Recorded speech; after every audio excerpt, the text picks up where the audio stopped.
Hi, I'm Kim Blackenberg. I'm the Parent Committee Chair.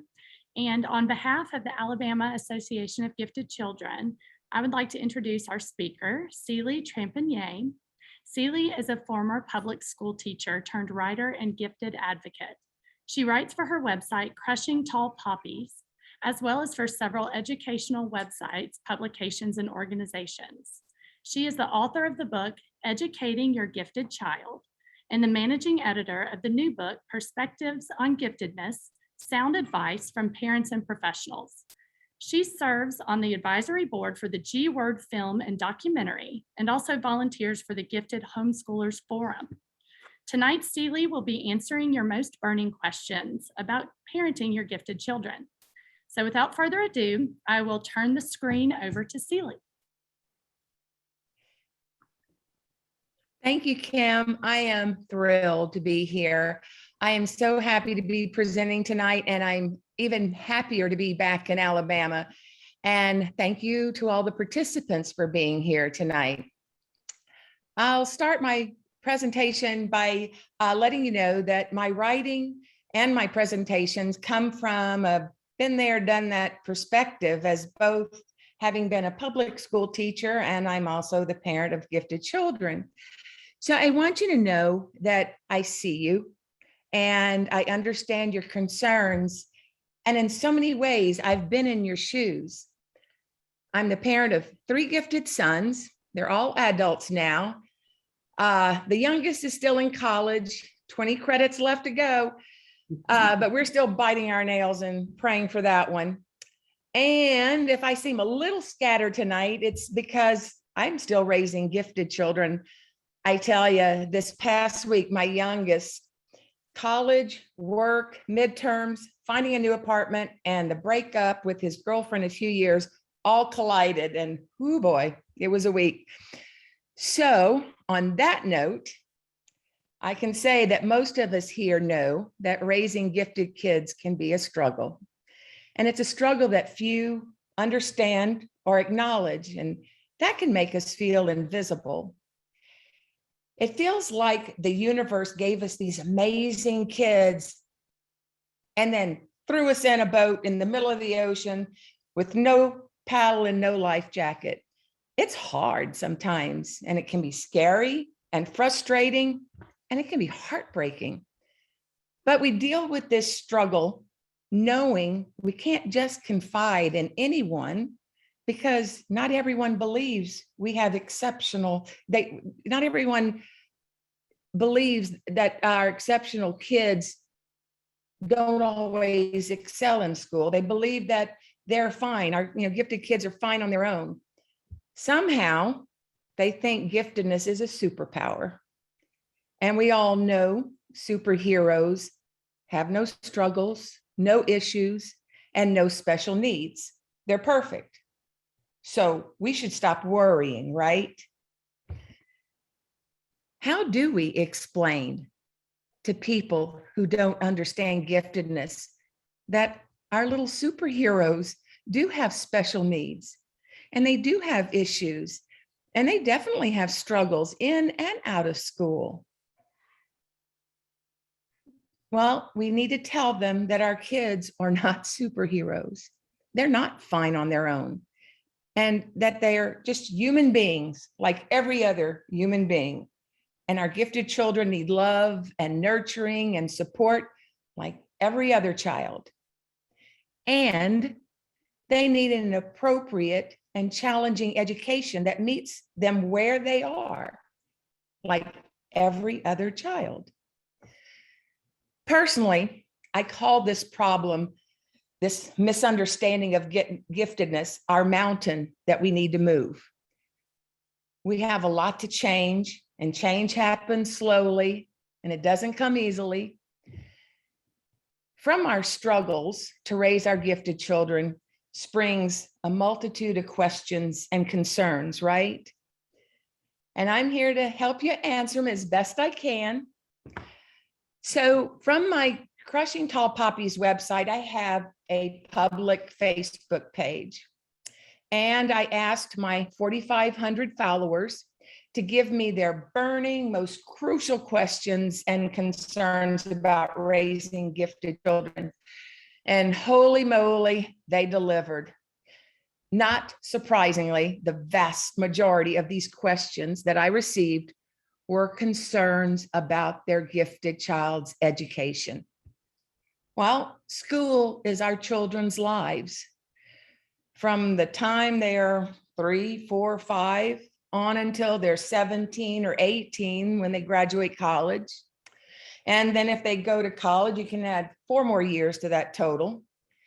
And if they go to graduate school or medical school or law school or go for their PhD, you can add several more years to that total. So if your 4-year-old starts pre-K, and once they graduate from medical school or get their PhD, that could be 20 years of their lives. So let's say by age 30, our gifted kids may have spent over 75% of their life up to that point in school. This shows us we need to get their education right. So from the questions I received from my followers, I combined some because they were similar, and some I chose because they are the quintessential questions which have been asked for decades. So I'm going to answer some of the questions I got from my followers, and I'm going to go ahead and start with the early years because that's when we first, see our child, we see the little bit of the struggle, and it's like, okay, Houston, we have a problem. So question number 1, how to begin conversations with educators about your gifted kids early on. Breaking that ice with your child's kindergarten teacher about your child's giftedness can be daunting.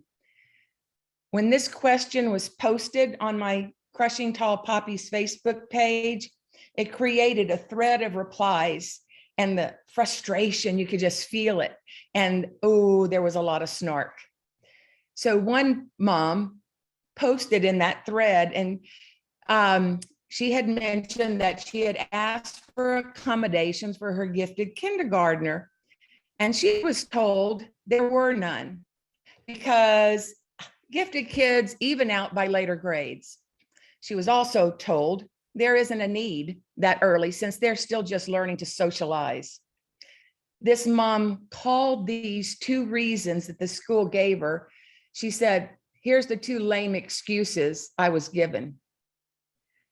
But these lame excuses can come from really good teachers. When I student taught in kindergarten, I was paired with a mentor teacher, and she was considered the best kindergarten teacher in the state. Parents clamored to have their kids in her class. We had one student who came to kindergarten already reading. He spoke 2 languages. He had already mastered single-digit addition and subtraction. So I naively asked, was the school going to go ahead and move him up to 1st grade? Because clearly he was working at the 1st grade level, and that only made sense. And this wonderful teacher told me that he needed to stay in kindergarten because he needed to work on his handwriting. Okay, his handwriting was sloppy, but he was writing in complete sentences. And then she said he needed to work on his social skills. Specifically, she felt he needed to learn his place among his peers and not to be led to feel he was superior. When I was working on my presentation, I had written this down, but it wasn't until today that I realized she wanted him to develop his social skills. But what she was really wanting him to do was to learn to fit in, to dumb down. And she was an excellent teacher. And I went on to be a very good teacher, but from her, I learned that children cannot be promoted until all their skills are at grade level, including social skills and motor skills. So this is the ice you may be chipping away at when you first broach the subject of your child's giftedness in the early grades. So any conversation with your child's teacher needs to begin with you as a parent doing your own homework so that you can be the best advocate for your gifted child. From the time your child starts school, you will need to advocate for them. But in order to advocate effectively, I created this list of 6 steps you can take to help you be the best advocate for your gifted child. So step number 1, learn all that you can about giftedness and gifted education. Get the facts as well as all the different perspectives on giftedness. You need to be well acquainted with everything gifted so you can back up whatever educational requests you have and the accommodations you feel your child needs. Next, you need to learn all that you can about gifted education within your child's school, within your school district, and in your state. Read up on your state's requirements, the laws, mandates, and the funding for gifted education. You need to know who the key players are at your child's school, school district, and at the state level. Who are the decision makers? Who are the opponents or proponents of gifted education? And who are allies for gifted education? In Alabama, parents can ask for a copy of the school district's gifted education LEA plan. You can contact the gifted education coordinator for your school district for that. You also need to read books, read articles and about giftedness. And when you find an article or a study that resonates with you and reflects the needs your child has, make copies and bring them to school, give them to your child's teacher, to the administration. Step 2, join forces with other parents of gifted children. There is power in numbers, and you can really glean some useful information from parents who are further down that journey of raising and educating gifted children. You can learn from their experiences and y'all can advocate together as a group. Now, if you don't know where a group is, if you don't know if there's one in your area, you can find these groups possibly by asking your child's school, calling your school district's gifted education or special education coordinator. And then there's always Facebook. There are innumerable gifted groups you can join and benefit from, and probably most of you are on some gifted groups. And even if they're a national or international gifted group, you can still post and ask, hey, is there any gifted parenting group in my area that you know of? Step 3, if you can, get your child tested privately by a reputable psychologist who understands giftedness and can advocate for your child's needs. I know this is out of reach for so many of us, but I'm mentioning it because if you can do this, it will be helpful. So having a credible and complete evaluation to demonstrate your child's strengths, weaknesses, and educational needs can be helpful. These evaluations may be more detailed than those administered in schools, and they can give you a better insight into your child's strengths and weaknesses. Many schools don't evaluate or identify gifted students until 2nd or 3rd grade. But again, I do realize that getting a private evaluation is expensive, but I mention it because if you can, do. There is an alternative to this, and it would be to seek out a therapist or a counselor who understands giftedness and knows your child and is willing to be an advocate alongside you for your child. So step 4 to gifted advocacy. Advocate.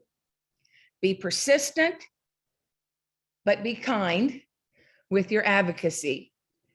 but also know you may not get all the educational, social, and emotional accommodations that your child needs. And advocacy does not stop at your child's education. You most likely will find yourself advocating for your child's needs in and out of school. Advocacy can also extend into extracurricular activities. I remember having a very uncomfortable conversation with one of my son's soccer coaches about my gifted child's behaviors.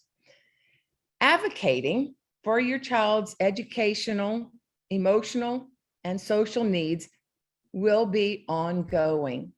And advocating for your child may extend well into high school or beyond. And I say that because I know it personally. Step 5, volunteer for or get involved in gifted organizations like AAGC.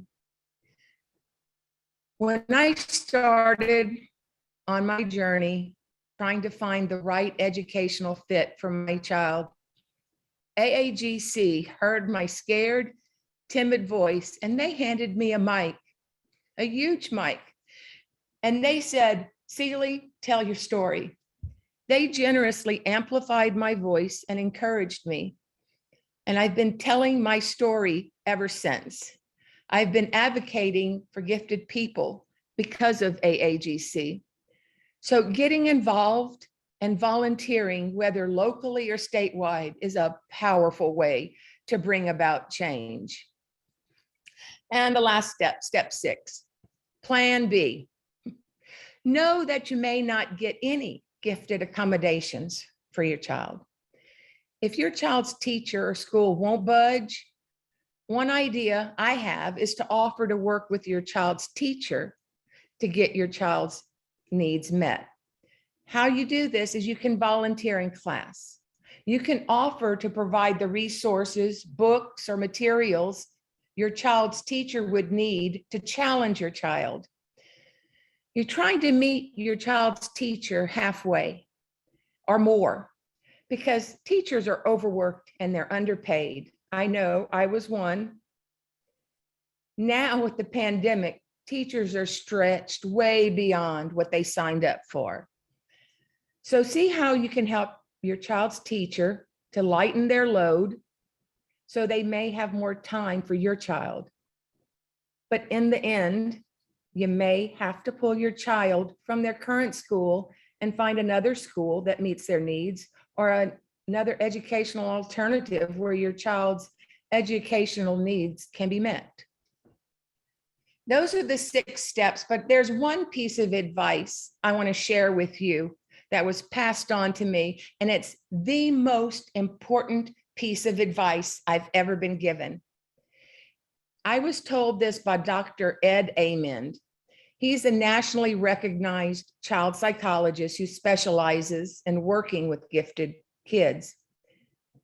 After evaluating one of my sons and knowing how difficult it is for parents to get their gifted child's needs met, he said, "Celi, there's always a back door. There's always a back door, a loophole, an exception, an alternative, a workaround. Look for that back door." Now we're back to the questions. Question number 2, how do you keep their love of learning alive when school isn't challenging? This is a true critical concern, and justifiably so. And as a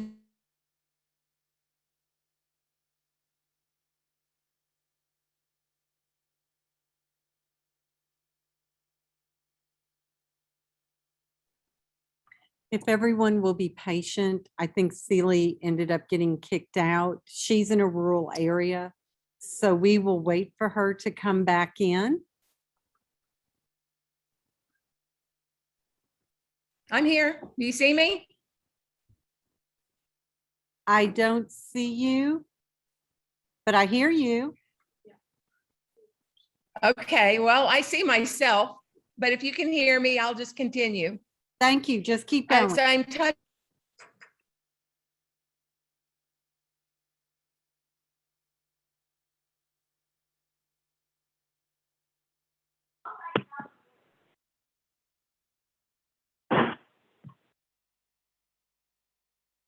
Okay. I'm back. Can you hear me, Shirley? Yes, and we see you too. Okay, good, great. I'm so sorry. I'm so sorry. Anyway, I'm back to trying to keep their love of learning alive. As a teacher, I could tell when my students' love of learning, when that fire went out, and I would worry about it and I would mourn it. And as a parent, it's heartbreaking and it takes effort to restart that flame. And as much as I didn't want to admit it, I knew I couldn't rely on my children's schools to give my kids all that they needed so that they wouldn't lose their love of learning. All three of my sons were voracious consumers of information and food. So just like I always felt my refrigerator and pantry were empty, I always felt lacking in providing my sons what they needed. School was not enough to keep that flame burning. So the public library was our second home, and we walked out of that library every week with the maximum number of books we were allowed to check out. One time I was trying to see if I could get more books, so I asked if my 3-year-old could get a library card, and the librarian was kind of taken aback, and I know she came up with this criteria on the fly, but she said, well, if he can sign his name legibly, I'll give him a card. And believe me, we worked on that. He signed his name, and I still have that card. But the library was one way that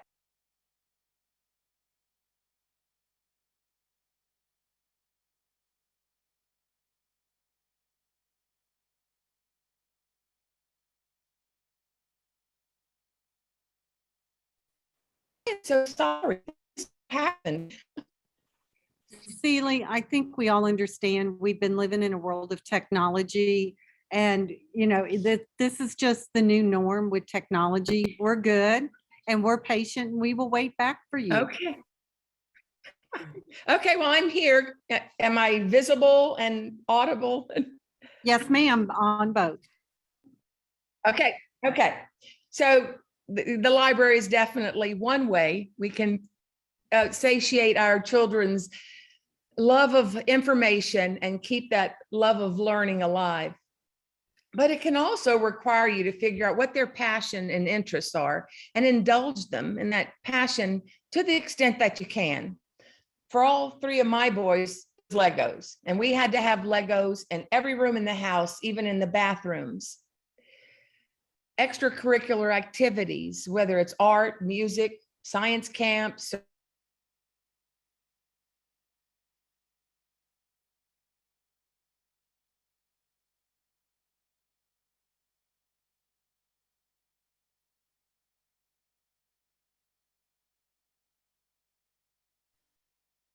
Okay. I'm so sorry. It's all good. It's okay. Okay. So just indulge your children in their interest as best you can, because their interests, their passions, their thirst for knowledge is like an itch that needs to be scratched. And we need to help them scratch that itch so we can keep that love of learning alive. Question number 2, how to advocate for our children when the teachers know what they should be doing to help our kids, but the administration blocked their attempts to do that because we don't do that here, or they aren't that smart. And if we did it for them, for your child, we'd have to do it for everyone. Here for you information is important. You need to know the laws, the mandates, the funding, and what accommodation your child's school and school district are required to provide to your gifted child and what they've provided to gifted children in the past. And again, here in Alabama, make sure you request a copy from your school district, a copy of the Gifted Education LEA plan. But there are no magic words to force a school to provide the appropriately challenging education your child needs, even if it is funded, even if it is required. Some schools and teachers don't know they need to provide gifted accommodations for gifted students. So your job is to know exactly what your child's school is required to provide for your child. And this knowledge is key. And you will need to use this knowledge to get the needed accommodations for your child. Question number 3. Why doesn't there seem to be training or school-wide standards on what gifted actually means? Every teacher seemed to have their own ideas, and none included the possibility of twice exceptionalities for some reason. This has been a huge focus in my advocacy because I was a former public school teacher. I was also a public school teacher who didn't understand giftedness. So it's an issue many in the gifted community are trying to tackle, but the wheels of change move slowly. Too many educators, me included, receive very little training in giftedness. My own teacher education classes in college provided me one 10-minute explanation on what gifted is. I left that class envisioning a straight A student, well-behaved, mature, and focused on excelling in class. Perfect little soldier. I was never taught what giftedness really is. I was never taught how it could present in the classroom. And I was never told that not all gifted kids excel in school. I was never told about twice exceptionality or asynchronous development either. It wasn't until I had my own gifted 2E kids that I understood. So educating your child's teacher on giftedness, it can be intimidating, but sometimes it needs to happen. So educate and advocate with kindness, but don't ever assume your child's teacher has the correct information about giftedness. Question number 4. How do you tackle social issues of fitting in and making friends? For my family, this by far was the most difficult bump in the road for my gifted kids. Seeing your child struggle to fit in and seeing them having trouble making friends with like-minded peers, it can be so heartbreaking. But you can tackle this by knowing your child's interests and finding groups and opportunities that are focused on their interests. You know, check out the public library, local universities, museums, look on social media, and maybe even ask your child's school. But you're looking for groups and clubs or opportunities that focus on your child's interests.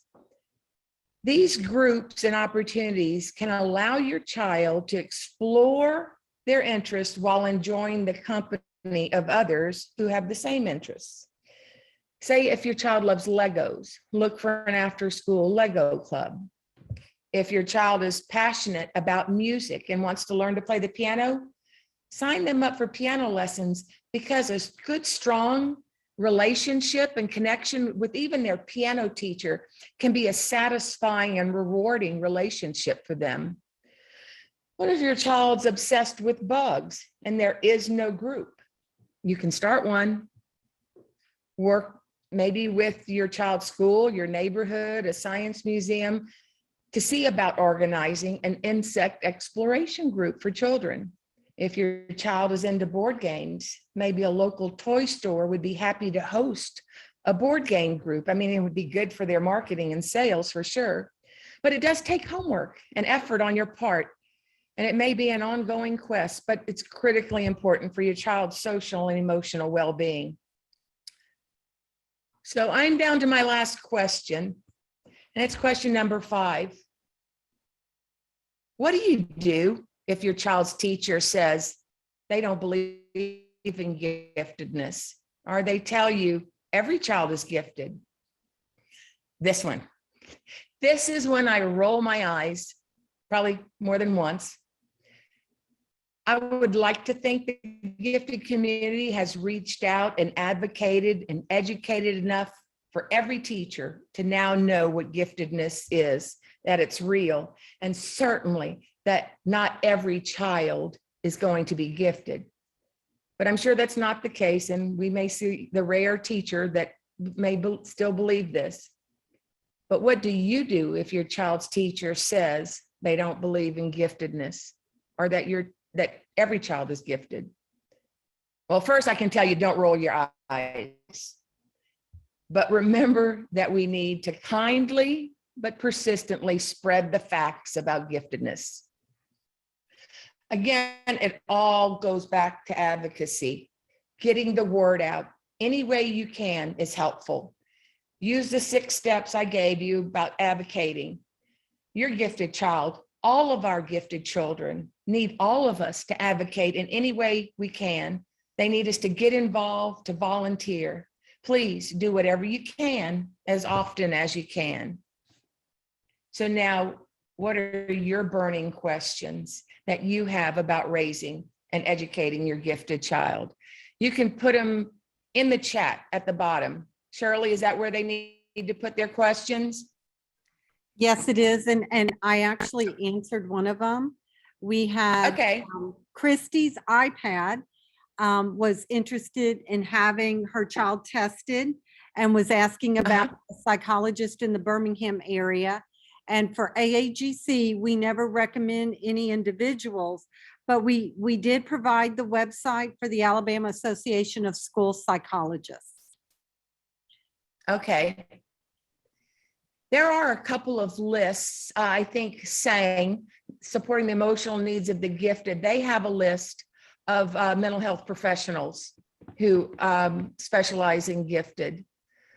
But you know, just going on, the internet, Googling it, asking in groups, you may have to travel to find a psychologist that understands giftedness to get your child tested.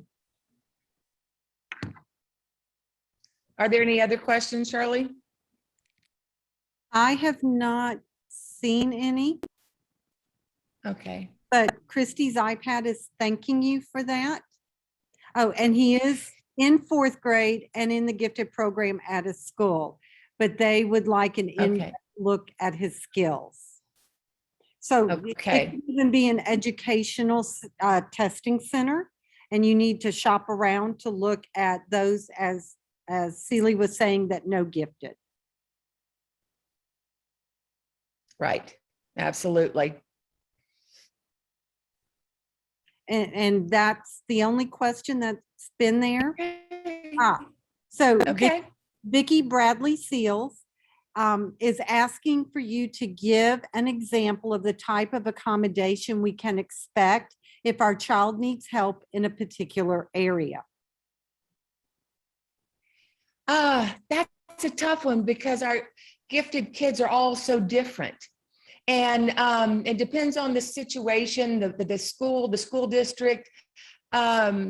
It can start just a simple individualization in the classroom, just extra time for a test, and it can go into being accelerated, where if they're by age in 2nd grade, but they are reading on the 5th grade level, that maybe they go into a 5th grade classroom for reading. So it runs the gamut, what accommodations a gifted child needs. So it depends on their strengths, and they don't excel at every subject across the board. So there's a ton of accommodations, and that's why those evaluations are important. So you know exactly what their strengths and weaknesses are. And those tests can help you decide, and the psychologist can help you decide what that child needs, your child needs.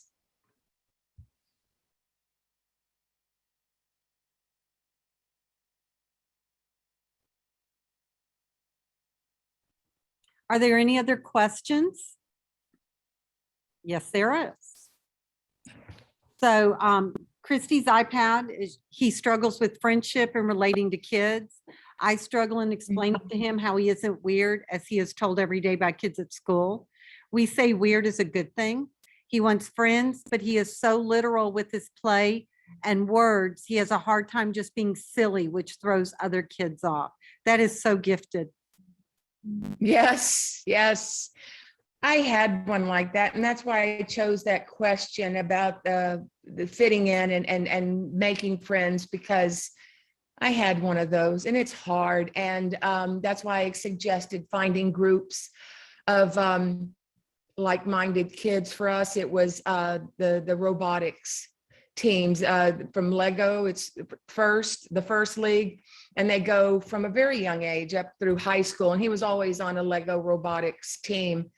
And he was able to, have a few friends because they all were focused on the same thing. It was a team. They worked together, and that's what saved us.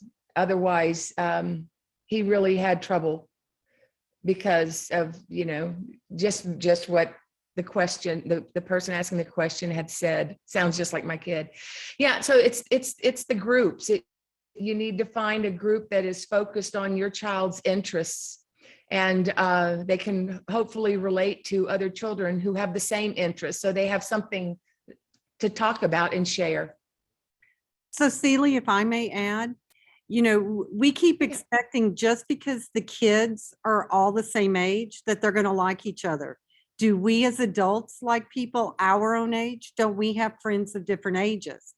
And gifted kids in a classroom with kids their same age, they are mentally, cognitively above grade level. There's no one to talk to, because, he's weird because what he talks about, what his interests are in, are not what the other kids are.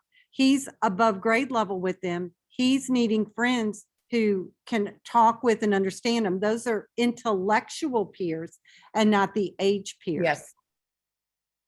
Right. And I can add to that because this happened just this week. My youngest, who is in college, he also works. And there are coworkers are his age, but his friend, the one he really relates to, is a 60-year-old man. And they go out for supper, and that's his friend. That's his best friend.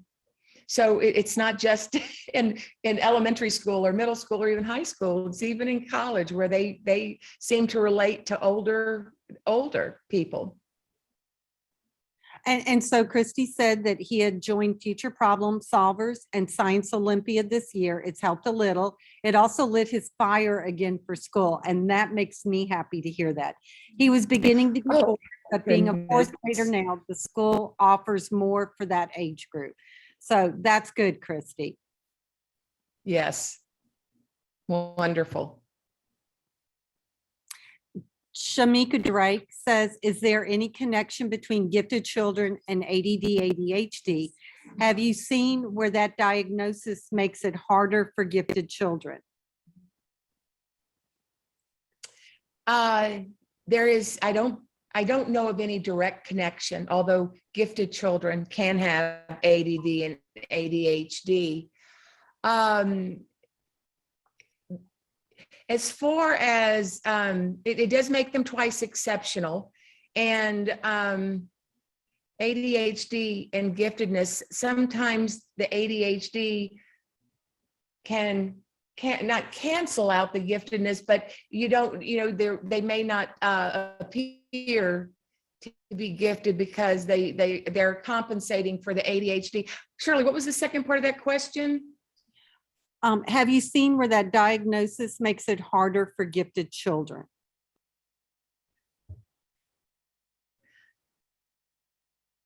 I think ADHD, that diagnosis, it makes it difficult for any child who has it in school. I think it makes it harder for any child. It can, for gifted children, I guess it could make it a little bit more difficult because of the expectations so many have of gifted people, that we're going to excel, we're going to do better.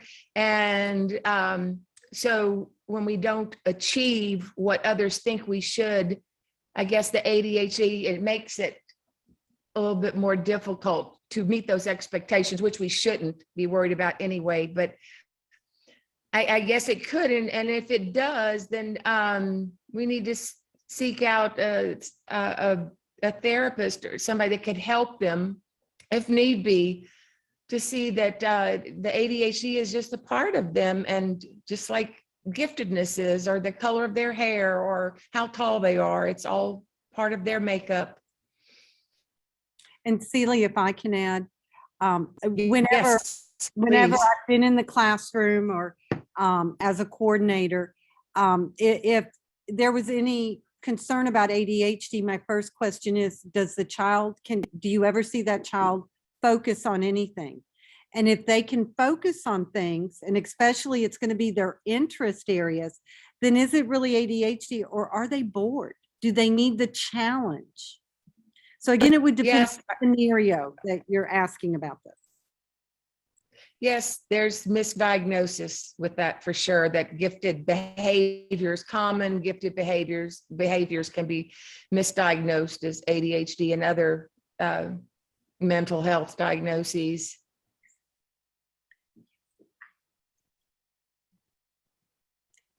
Anything else? Nothing has shown up, and unfortunately with Zoom, I can't tell if anyone is typing. And I think it's it's time that we wrap this up, because Patty Wood has a presentation as well, Dr. Patty Wood. And I am going to turn this back over to Kim Blackenberg.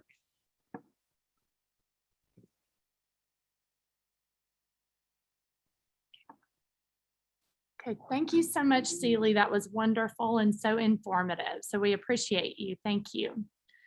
I would like now to introduce Dr. Patty Wood from Samford University to speak to us about advocacy for gifted children. Go ahead, Patty.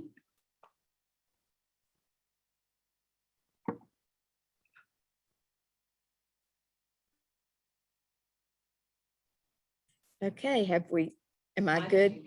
Turn your mic and your speaker on. I thought I had.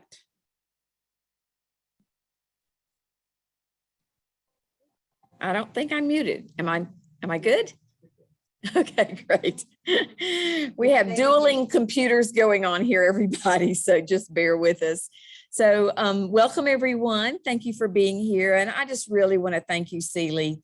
Thank you so much for sharing your insights as the mom of gifted boys. And even though they're grown up, you, I'm sure, have so many memories of all that you've been through with them. And as you said, continue to go through. But you have words of wisdom and great insights, and particularly the idea that parents have to be advocates for their kids, because, you know, if we don't, our children may fall through the cracks. So it's really important. And, you know, we know our kids the best.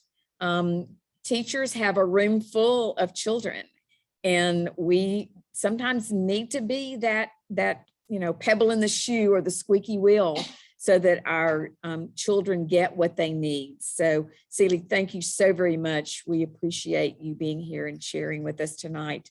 So what I want to do, if I can get my screen to share the right way, I want to talk with you all just for a very few minutes about something that AAGC, the Alabama Association for Gifted Children, okay, maybe it's working.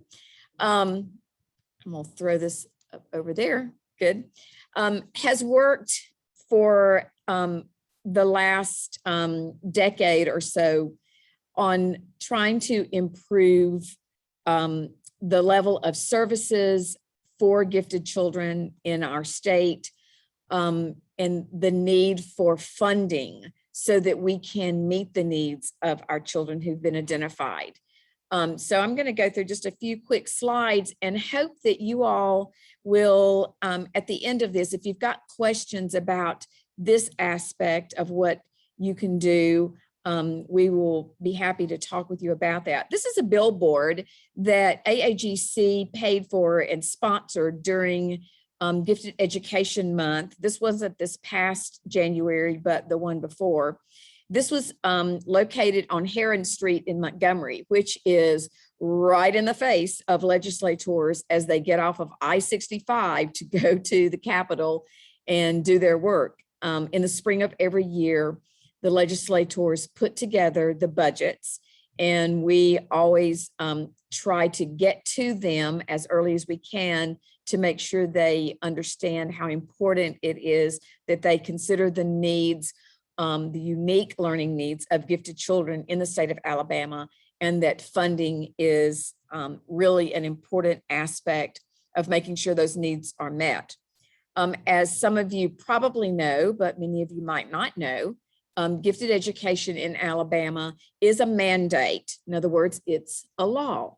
But at this point, for a while there, we called it an unfunded mandate, but we have been able to make some inroads and now have some funding, and I'll share those numbers with you in just a few minutes. So I like to call it now an underfunded mandate, if you will. But state law does require that all school districts identify and provide services for gifted children and youth. The funding for gifted education, however, is mostly provided through local school districts in the form of teacher units. So it's up to the local districts to provide that money, whether it's through special funding or through foundation units, which come from the state allocation.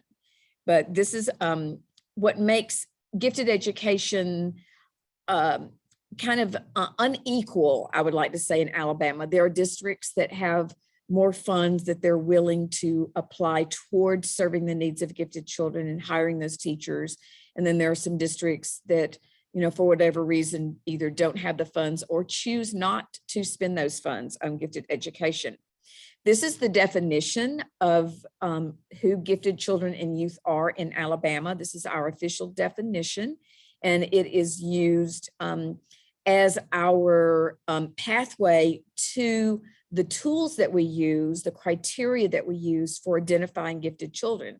So what you'll notice here is, and I've kind of bolded the points that I think are really important, intellectually gifted children and youth are those who perform or who have demonstrated the potential to perform at high levels in academic or creative fields. So we're looking here at intellectually gifted, academically advanced, strong, whatever word you'd like to use there, and creative children. So oftentimes we call it gifted and talented. These are children and youth who require services that are not ordinarily provided by the regular school program.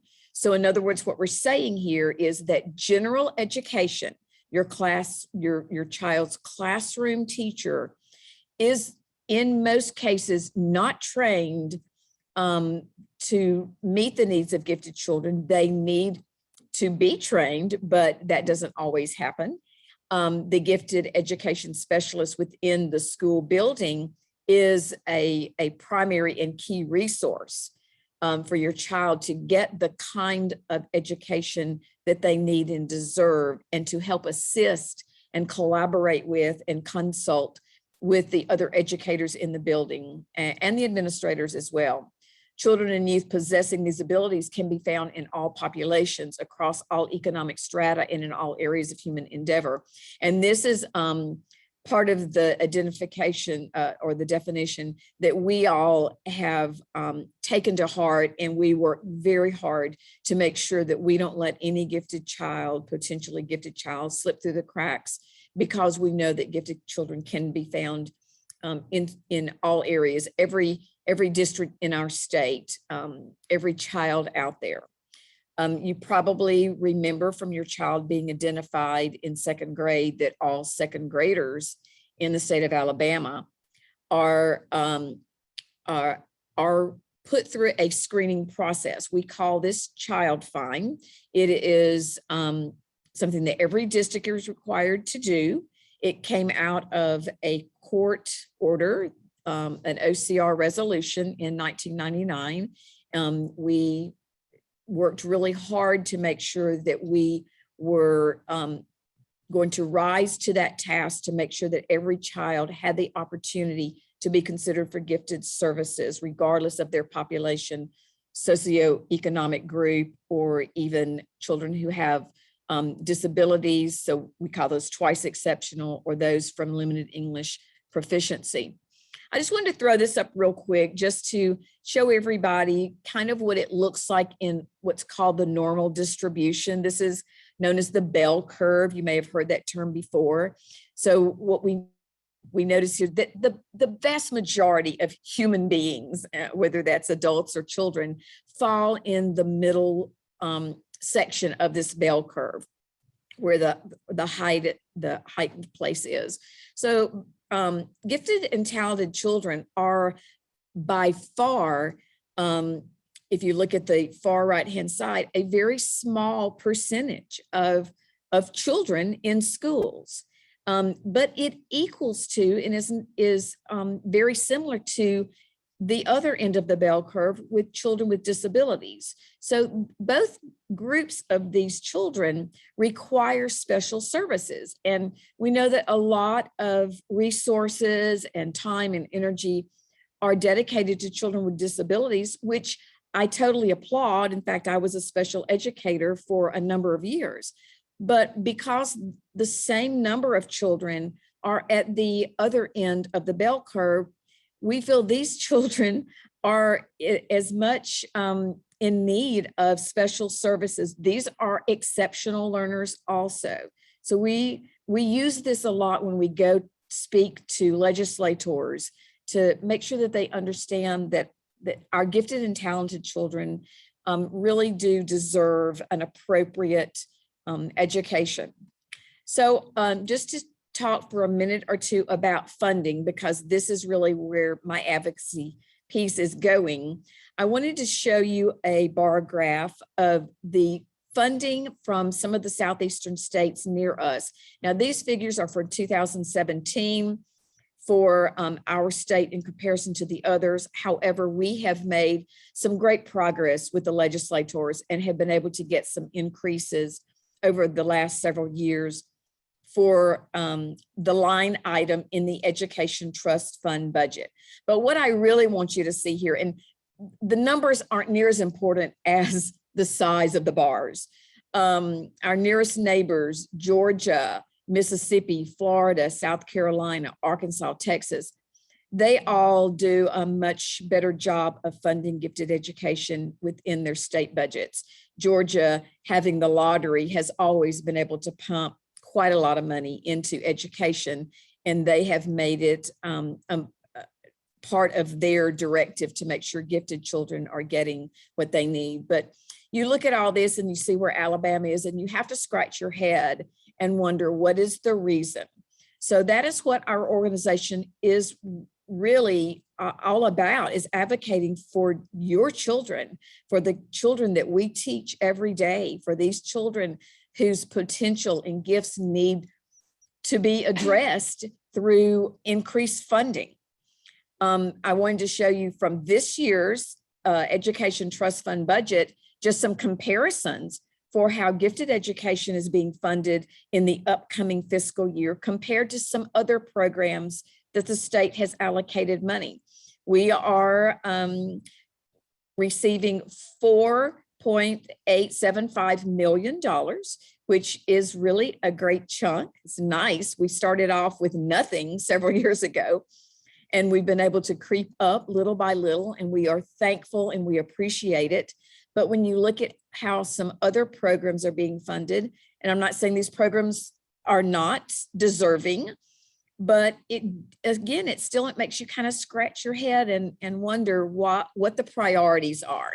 Do we not feel that our children who are identified as gifted need the kinds of services that they deserve as well? So looking at prison education, the ELL program, distance learning, AMSTI, which is the Alabama Math Science Technology Initiative, ARI, which is the Alabama Reading Initiative, and then pre-K programs. I just feel like there's got to be room for gifted education to get a little more funding so that we can meet the kids' needs better. Again, most funding comes from local school districts. We're appreciative for the line item, but we feel that the mandate is not being fully funded and we want it to be. So how would full funding of gifted education help Alabama? In one case, and the schools should be looking at this, is raising achievement. I mean, schools are all about achievement. So you think about children who are gifted, who kind of start checking out of school because it's boring, they're going to do what's called flatlining. Their scores are not going to continue the trajectory of increasing. Another thing would be to decrease the number of students going to other states, leaving Alabama public schools for private schools, or deciding to just do homeschooling. We know that there has been a big exodus of gifted children from the public schools. Another is decreasing dropouts from of our gifted population from school. There is a statistic that says anywhere between 30 and 40% of our high school dropouts in the state of Alabama are gifted identified children. That breaks my heart, and I hope it breaks the heart of every administrator out there. Fully funding gifted education is going to ultimately lead to the adults who were identified gifted staying in Alabama and becoming leaders in our state. We need that. That potential is there. What we see happening is there's a brain drain. Our most capable, most creative, most outstanding children leave Alabama and go elsewhere, either for further education or for jobs. We need to keep them here. Obviously, we need to create those jobs that are going to want to keep them here. And we have heard from a couple of legislators that there are some things on the horizon. We hope we might be able to see this happen. The innovation needed and creativity to keep Alabama moving forward, and to keep Alabama from losing its most prized possession, Alabama's best minds, is really important. So the recommendation that we have put to the state has been that we feel there needs to be full funding of gifted education from the pre-K level all the way through grade 12. The universal screening and assessment of gifted children is taking place at second grade. This is a costly kind of endeavor. And then we also need to train our classroom teachers and do a better job of teachers who are in university programs now learning to be teachers, so that they can be better trained to understand what their gifted students are going to be like. And then of course, the administrators need training. We have over 62,000 students identified as gifted in Alabama. So in order for us to be fully funded, we need approximately 1,050 teachers, give or take 50 maybe, but full funding is going to cost somewhere in the neighborhood of 65 million. So that number right now, we are way below that number, but I don't think it's a number that the state could not handle when you look at what the other programs are getting for their funding. So it's not unreasonable, I don't think, at all. So we need you as parents to be advocates for your child and for programming for your child. We need for you to join with us as advocates to continue these efforts on behalf of your children. We are working hard for your children, but we need for you to join us. Most of the people in AAGC are teachers, and we have found that parent voices and even your kids' voices are much stronger and are going to be much more powerful than ours at times. So please contact your local legislators. If you don't know who they are, go on to the alabama.gov site and you can find out, or message one of us at AAGC. There are a number of ways you can do that if you need to find out, but we need for you to help us and get involved in the funding aspect, the advocacy aspect. This is going to improve the education ultimately for your child. So here's some information if you want to jot this down real quick. Our website, alabamagifted.org, has a wealth of information. There's our email address. One of us on the board will respond to you. We have a Facebook page and a Twitter handle. So please jot those down, and you say our mailing address there if you want to send us something snail mail. But if you're willing to volunteer or be part of this effort, we would love to have you. So please consider coming on board with us and helping us make a difference in your children's lives and their education. So if you have any questions, we'll be happy to answer. I'll let Shirley take over that part, but we do appreciate you being here. And Shirley, are we doing some parent workshops this year? We are. We want to thank Kim Blackenberg for all the work she's done as our parent chairperson, but she is stepping down as our chair after this conference. And we have a new chair, and I believe she's in here. Diana Adams will be our new chair. And we have been currently working with Kim on having maybe quarterly parent webinars. So more information to come. Keep your eyes open on our websites and on our Facebook pages. Oh, so we do. We have Christy's iPad is very chatty today. And we appreciate that, Christy. In what ways can a parent volunteer? I would love to assist. So we try to get parent groups together, even coming to the conference, helping at our conference, helping to get parent groups, meeting with parents. And to be honest, the big one, and I put the web address in there, alabamagifted.org/advocacy. Go there and it will walk you through how to find your representatives so that you can write to them and tell them why they must fund gifted education, as well as have your children write letters. It is kind of hard, other than for parents, for adults to say no to children.